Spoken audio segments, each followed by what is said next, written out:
fellow travelers along the path of the beam. I am known on this level of the tower as Jaime and Fuego, and if it please you, join me here for a bit of anniversary palaver on Hail to Stephen King. That's right, my favorite author, as you can see by all these books behind me there. And yes, you can just call me Fuego for short. I cordially welcome you to The Horror Show and this program that I do twice every week, every Terrifying Tuesday, every Scarific Saturday. And last week the schedule got flipped around a little bit because of the It trailers and because of vacationing when we were out doing Texas Frightmare the previous weekend. And so, yeah, hopefully we are back to our regularly scheduled schedule. And I am so stoked that you're here joining my program. So I always like doing anniversary coverage of both books and, you know, the films and the TV series and stuff like that. There's still a Kingdom Hospital anniversary that's coming here in probably the next week or so. That's been a little denser to get through than I had initially anticipated. But just this past weekend, we celebrated the 35th anniversary. Can you believe it's that old? Firestarter. Yeah, this is the really rad collector's edition Blu-ray that they put out a year or so ago. It's got great special features like a new 2K scan of the interpositive. It's also got a couple new commentaries, which is really sweet. So you've got audio commentary with director Mark L. Lester. You've also got some interviews with Mark L. Lester director Freddie Jones, Drew Snyder, actor stuntman Dick Warlock, who I've actually interviewed here on The Horror Show, and also a member of Tangerine Dream, who were the peeps who did the score for this film, which is actually one of the high points of this movie, because I'm gonna be honest, I've just never been the biggest fan of Firestarter. The story's okay enough, the book is much more fascinating because of the detail that it goes into about the drug trials and the Lot 6, I want to say it is, that, you know, that Charlie, you know, this girl with these pyrokinetic powers is given and stuff. But that's the thing, I'm not here to discuss the book, you know. I actually think I have a anniversary of that coming up at some point. Maybe. Oh wait, no, that's right, we did it last year for the book. Anyway, long story short, I'm here to talk about the film, and there actually was also a sequel, which is why I still have this little 2-pack thing right here. Yeah, the Firestarter 2 movie collection, because Firestarter 2 Rekindled in 2002, I believe it was a sci-fi little mini event. I reviewed that last year for Films That Forgot the Face of Their Father, a series that I was doing about all of the King sequel films that he didn't have anything to do with. And upon a rewatch of this just now, I might have more fun with Rekindled, and there's going to be a lot of peeps that are just like, blasphemy! How could you say such a thing? And you know, I will admit that the cast is solid in this, and all the performances, at least of the actors with focus, you know, are good. They're really at the core and emotional center of this film is the great dynamic between, I want to double check on that, it's David Keith, yeah, who plays Andy, her father, Charlie's father, and then a very young Drew Barrymore shortly after E.T. starring in this. And it's their chemistry, it's their scenes together that really propel this film forward, because I must admit, it's kind of boring, and it's definitely not like scary or anything like that, and it's just really more so just tragic and sad, especially with the way the ending goes down. And so I'm sure all of you, if you're watching this review, are familiar with the story of the fact that Charlie's parents, her mom was played by Heather Locklear in a very small role, but looking super fantastic in the 80s. This was about the time she was getting involved, I would imagine, with those Motley Crue dudes like Tommy Lee. Boy, the dirt sucked. I'm sorry. I'm not gonna digress. Anyway, so yeah, Charlie's parents, played by Drew Barrymore, they go through this drug trial sort of thing where some of the people are given placebos and then others are given an experimental drug that, you know, even the doctors administering it are very kind of just like, we're not even 100% what we're giving you. No, it's not from the shop, and everybody knows the shop from Stranger Things, right? Yeah, you can tell where they borrowed that idea of the secret government organization doing experiments on children and stuff like that. But I will use the term homage, not rip-off, guys.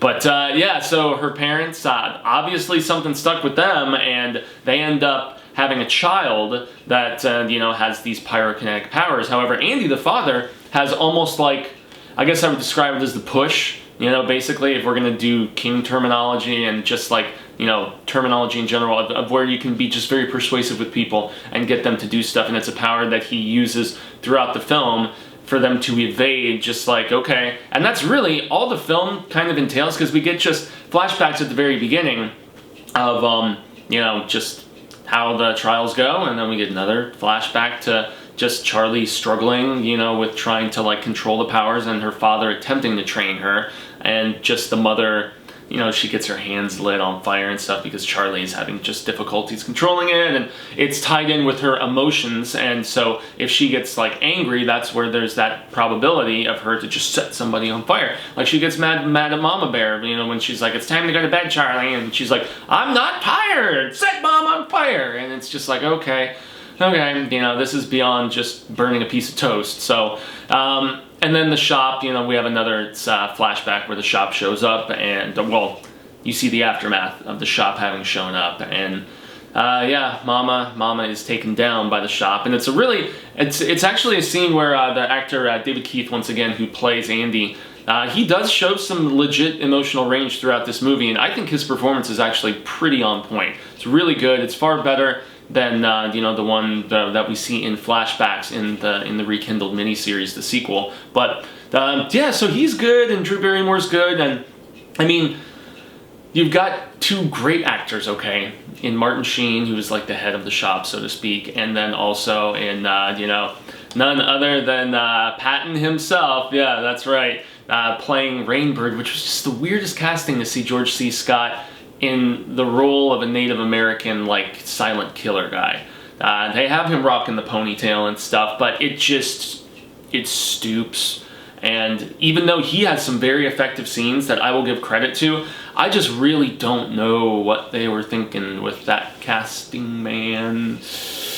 I don't know. Red team go, red team go.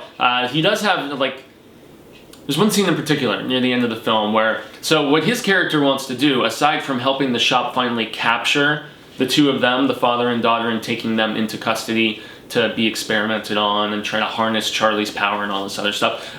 They do describe Charlie's power in an interesting fashion at one particular point where this scientist guy is like, imagine if her power could eventually grow to the point where she could set off like an explosion the size of a nuclear bomb. Or imagine if her power got to the point where she, with her mind, could just crack the world in half. And I'm just thinking to myself, that's some pretty scary shizzle, man. I mean, obviously that's like the end game of all end games. You thought Avengers was end game? Damn, yo, this would be just beyond that in every possible capacity. You know, Thanos, eat your heart out, yo. But, yeah, I have to say, he has one scene in particular, does George C. Scott, where he basically describes what he's going to do with Charlie once he's done with her. He's like, we'll take her into custody, we'll check out her powers, blah, blah, blah, whatever, and eventually I'm going to put her down.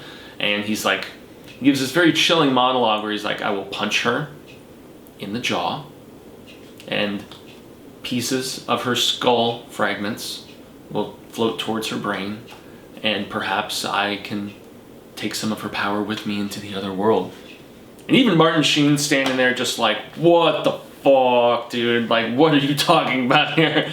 And, but yeah, Martin Sheen, underserved, doesn't really have, I mean, he honestly has a more lasting impression in The Dead Zone the previous year as our super evil politician, you know, in contrast. So I don't know. He's wasted in this movie, in my estimation.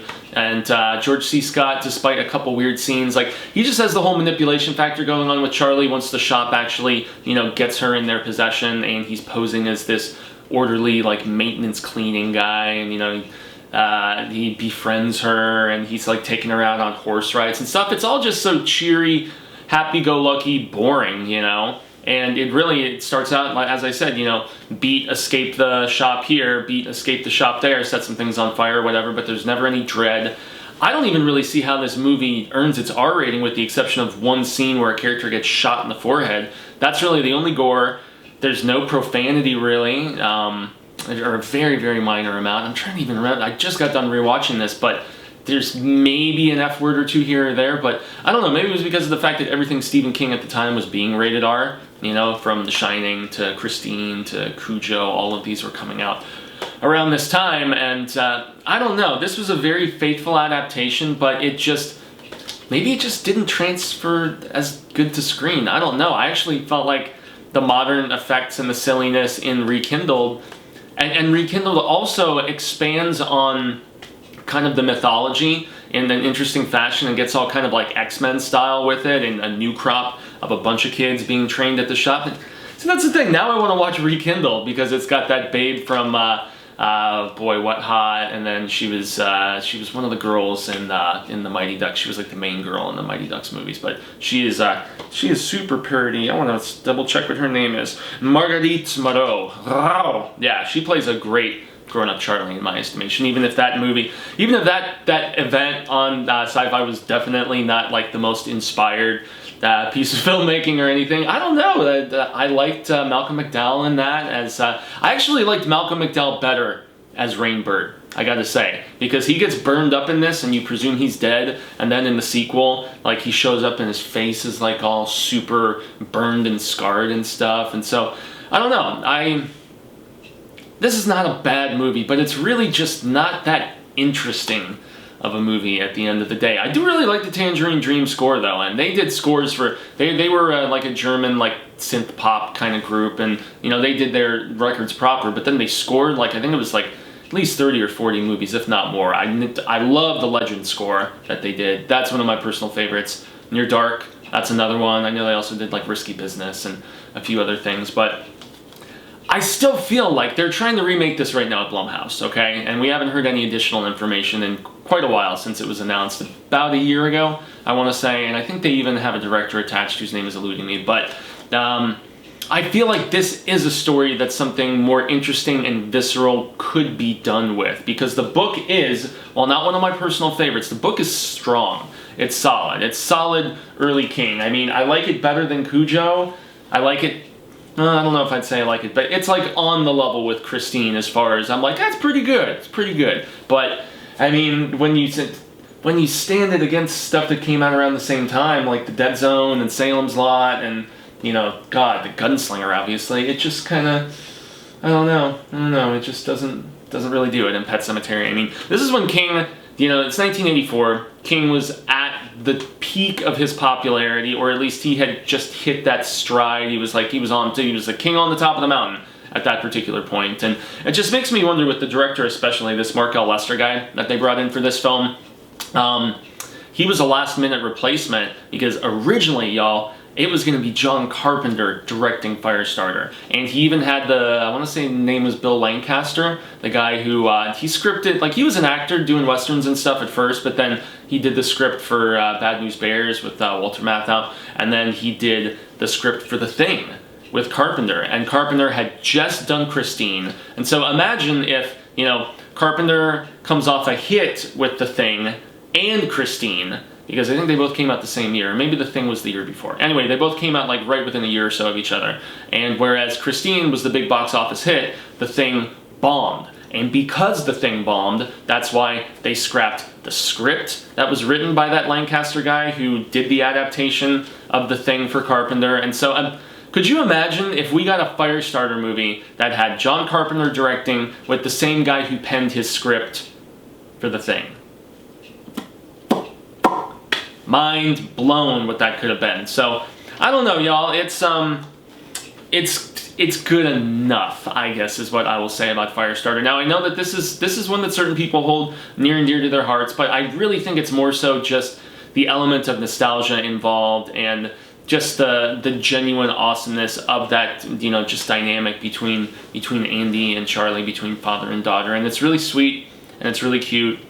And I guess you get a nice little emotional core a little bit going on with the older couple that helps them out when they're trying to hide out and stuff, and you know, gives them a vehicle to take, and it's just really, really accommodating and sweet. And it's really more so than anything else because they feel bad for Charlie and the situation that she's in, because they're initially like kind of, especially the wife, like very hesitant of Andy and wondering what the hell is going on with him. I mean, a dude on the run, hitchhiking and trying to get around with his daughter and making up fake names and stories and all these different things. But I don't know, this movie just, I feel bad coming into these when I want the coverage to be cool and exciting and fun, and yet I never sugarcoat my opinions here, peeps. That's the one thing that hopefully, you know, gives me some sort of cred, or what's the word that I'm looking for? I don't know. It's eluding me. Cred, I guess, is where we're going to leave it at. But I'm not going to say I'm over the moon for something if I'm not particularly. And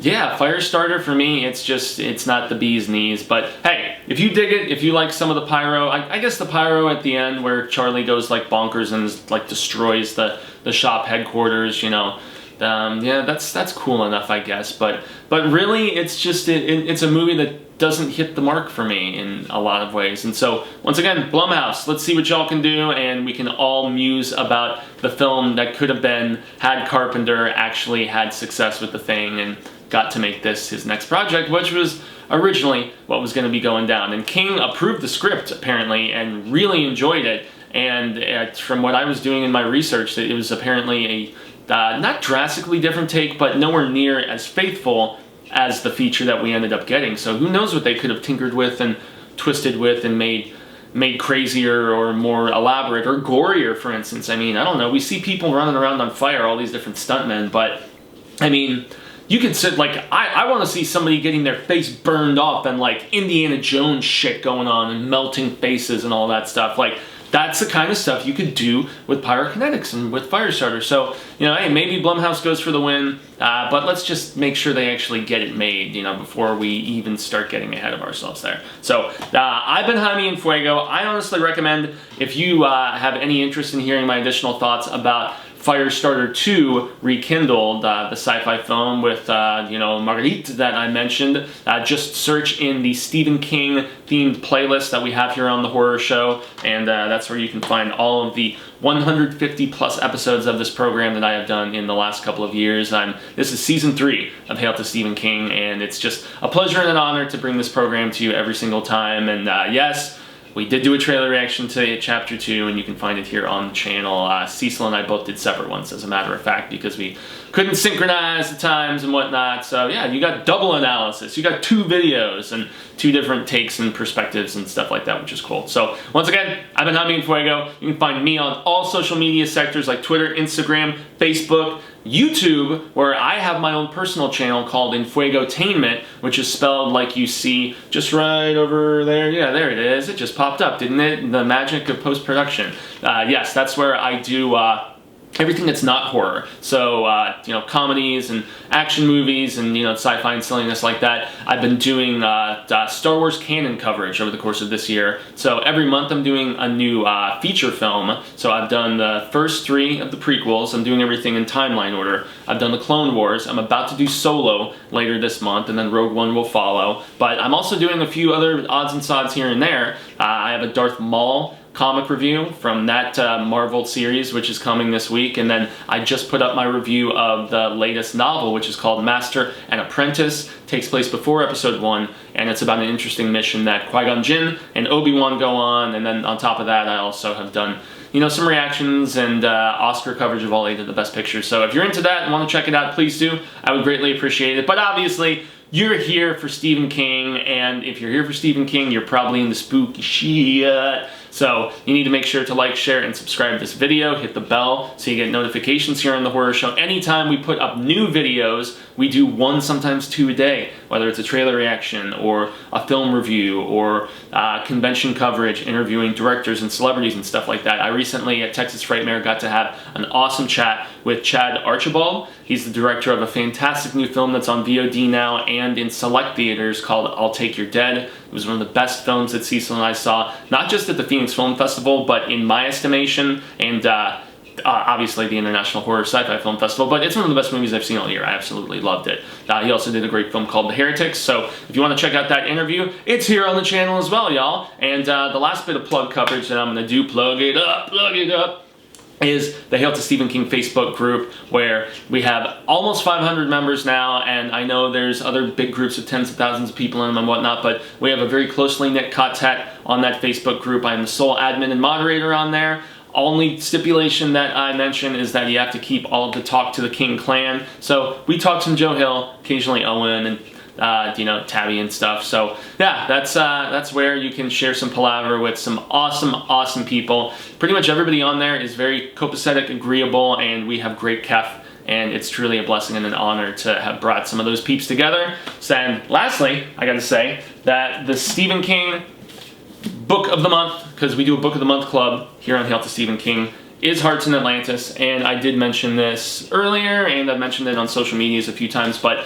I basically choose a book, and sometimes you help me choose a book. This was the poll winner this past week, and yes, it is the 20th anniversary of that book this year, and so that is our Book of the Month. So at the end of the month, there's going to be a live Hail to Stephen King, where we're going to be all discussing it and sharing our spoilery discussions about that very interesting homage to just the counterculture and just the time in and around Vietnam and the lingering ghosts that, accompanied so many people with it after the fact. So I guess that's basically going to be the end of the coverage, at least for today, y'all. Yes, I know it's kind of a shorter episode, but unfortunately when there's not as much to gush about for Firestarter, you have to just you have to call a burner a burner, spite a spite, or whatever it is. And, honestly, I say check out the book. It's better than anything else. So, in any event, until the Wheel of Ka comes around once more, I shall say hasta luego, sin amigos,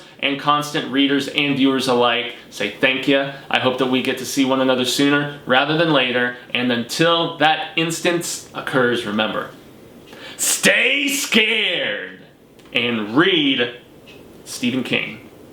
That guy up there. Yeah, he's cool.